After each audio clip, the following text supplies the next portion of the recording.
ये इल्मी चमन है रश के ज़ोन, ये मज़हर शाने अर्ज़ दकन। वसलामुन अला इबादिहिल्लज़ीन इस्तफ़ा। अम्मा बअद, अऊज़ु बिल्लाहि मिनश शैतानिर रजीम। बिस्मिल्लाहिर्रहमानिर्रहीम। कुल्लु नफ्सिन ज़ाइक़तुल मौत। सदक़ल्लाहुल अज़ीम। గౌరవనీయులైన పెద్దలకు, నా తోటి సోదరులకు అస్సలాము అలైకుం వరహ్మతుల్లాహి వబరకాతుహు. నేను ఇప్పుడు మీ ముందు జాబు అనే అంశంపై కొన్ని మాటలు చెప్పదలుచుకుంటున్నాను. అల్లాహ్ తఆలా నాకు సరైన మాటలు చెప్పే భాగ్యాన్ని ప్రసాదించుగాక. నిద్ర తర్వాత మేలుకోవడం ఎంత నిజమో, పొద్దున తర్వాత రాత్రి రావడం ఎంత నిజమో, సూర్యుడు ఉదయించిన తర్వాత వెలుగు రావడం ఎంత నిజమో, అంతకంటే ఎక్కువ నిజం మనిషి పుట్టిన తర్వాత మరణం తప్పదు.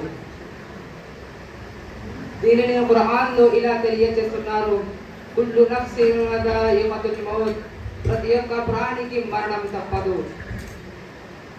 తుమ్మ ఇలైనా తుర్జఊన్, మనం అందరం ఆయన దగ్గరికి వెళ్ళవలసిందే. సోదరులారా, ఈరోజు మేము వదిలి వెళ్ళవలసిన ఒక శరీరం కోసం రాత్రి మరియు పగలు అని చూడకుండా తమ కోసం, తమ పిల్లల భవిష్యత్తు కోసం ఎంతో డబ్బు సంపాదిస్తున్నాము. కానీ చాలా బాధాకరమైన విషయం ఏమిటంటే, మేము మరణించిన తర్వాత కావాల్సిన జీవితాన్ని కూడా పెట్టుకోలేకపోతున్నాము.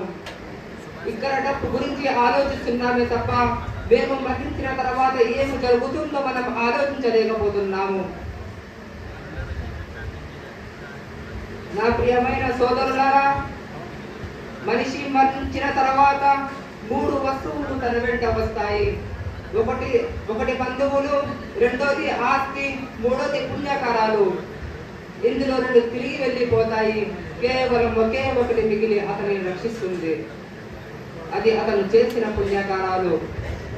ఎందుకంటే సమాధిలో చేర్చిన తర్వాత 2 దైవతులు ప్రశ్నించడానికి వస్తారు. వారు ప్రశ్నించే ప్రశ్నలు కేవలం 3 మాత్రమే. మన రబ్బు కాని దేవుడు ఎవరు? మా దీను కాని మతం ఏమిటి? మన నబియు కాని ప్రవక్త ఎవరు?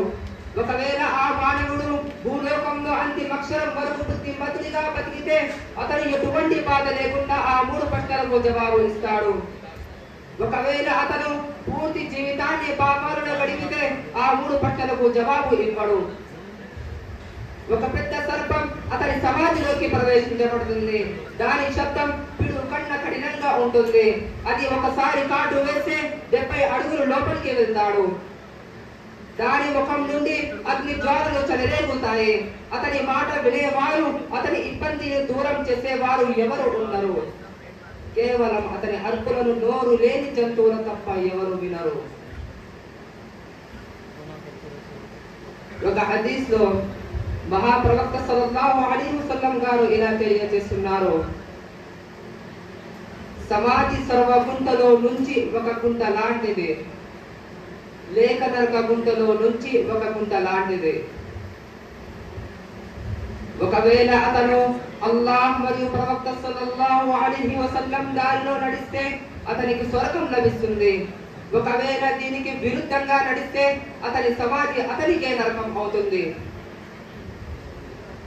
ఇంకొక చివరి మాట ఏమిటంటే, ఒక వ్యక్తి మన పక్కన నిద్రలో కలచేస్తున్నాడు, కానీ మనకి తెలియదు. ఇలాగే సమాధి పరిస్థితి. ఒకవేళ సమాధిలో జరిగే శిక్షను చూస్తే ఎవరు చెడు పనులు చేయరు, అందరూ మంచి పనులే చేస్తారు. దీన్ని బట్టి మనకి ఏమి అర్థం అవుతుంది అంటే, చనిపోక ముందు అల్లాహ్ యొక్క ఆజ్ఞను మరియు ప్రవక్త సల్లల్లాహు అలైహి వసల్లం దారిలో నడుస్తూ జీవితం గడపడానికి తౌఫీక్ ఇవ్వగాక. వమా అలైనా ఇల్లల్ బలాగ్.